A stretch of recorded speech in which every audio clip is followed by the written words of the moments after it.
آئی, اللہ تک آواز پہنچی, وہ تو تانے دے رہے ہیں, اس کے پاس کچھ نہیں, وہ لیڈر نہیں بن سکتا, جائیداد نہیں, وہ ہمارا حاکم نہیں بن سکتا. ہمارے پاس تو اس سے زیادہ جائیداد تھی, محلے میں اس سے بڑے بڑے لوگ تھے, رئیس تھے, کیونکہ ہمارے یہاں جس کا گیٹ اچھا لگا ہے وہ امیر, جس کے پاس پراپرٹی زیادہ وہ عزت والا, جس کے پاس جائیداد زیادہ وہ عزت والا. لیکن قرآن نے سسٹم اور بنایا کہ جس کے پاس ایمان زیادہ, جس کے پاس سچائی زیادہ, جس کے پاس وفاداری, ہمدردی, غریبوں کی مدد کرنے کا جذبہ زیادہ, اللہ کے نزدیک وہ زیادہ عزت والا. یہ جائیداد والا عزت والا نہیں, وہ زیادہ عزت والا ہے, کیونکہ وہ اللہ سے زیادہ قریب ہے, وہ اللہ سے زیادہ قریب ہے. جب زیادہ بات پھیلنے لگی, ہم نہیں قبول کریں گے, ہم نے کیسے چن لیا گیا, ان کے پاس تو کچھ بھی نہیں. آپ سنیے قرآن کہتا ہے بسطۃ وزادہ. اب اللہ کو کچھ تو کہنا ہے, ڈیفینس تو کرے گا پروردگار اپنے رہبر کا. بھائی پارٹی کا جو نمائندہ ہوتا ہے, اس پہ کوئی بات آئے گی تو پارٹی جو ہے اس کا ڈیفینس ضرور کرتی ہے, اسے بچانے کی کوشش کرتی ہے. پارٹی کی تو مثال یہ ہے, کرپٹ ہے تو اسے بھی بچاتی ہے. لیکن اللہ عادل ہے, گنہگار کو نہیں بچائے گا.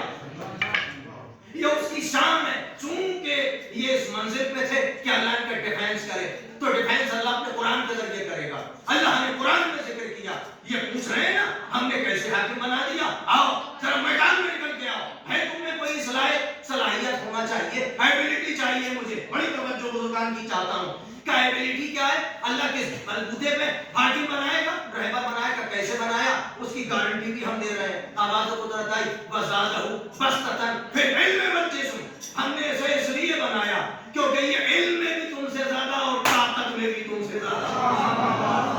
بڑی توجہ, علم میں بھی تم سے زیادہ ہے اور طاقت میں بھی تم سے زیادہ. قرآن کی آیت ہے وزادہ بسطۃ فی العلم والجسم.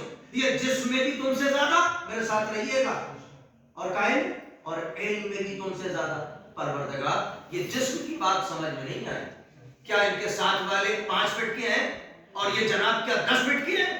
جسم میں کیسے زیادہ؟ کیا یہی تو تمہیں سمجھنا ہے. اس کے پاس جو جسم ہے وہ اللہ کی اطاعت میں سفر کرتا ہے. میرے ساتھ آ جائیں, اللہ کی اطاعت میں. جسم کا مطلب یہ ہے کہ اس کی راتیں یاد خدا میں گزرتی ہے, اس کا دن خدمت خالق میں گزرتا ہے اور خوف خدا میں زندگی کو گزارتا ہے. یعنی جسم کا مطلب یہ ہے بسطۃ فی العلم والجسم. کا جسم تو زیادہ ہے نہیں, یہ تو پتلے دبلے ہیں. پھر ان کی طاقت کا اللہ نے ذکر کیوں کیا کہ یہ علم میں بھی تم سے زیادہ, طاقت میں بھی تم سے زیادہ. کہ تم جسمانی طاقت کو دیکھ رہے ہو, ہم روحانی طاقت کو دیکھ رہے ہیں. ہم روحانی طاقت کو دیکھ رہے ہیں کہ جسم کی طاقت کچھ نہیں کر پاتی جب روحانی طاقت اپنا جلوہ دکھاتی ہے. اور اگر کسی کو ابھی بھی شک ہو کہ روحانی طاقت کا کمال کیا ہوتا ہے تو وہ خود دیکھ لے تاریخ پڑھ کے. گھٹنوں سے جو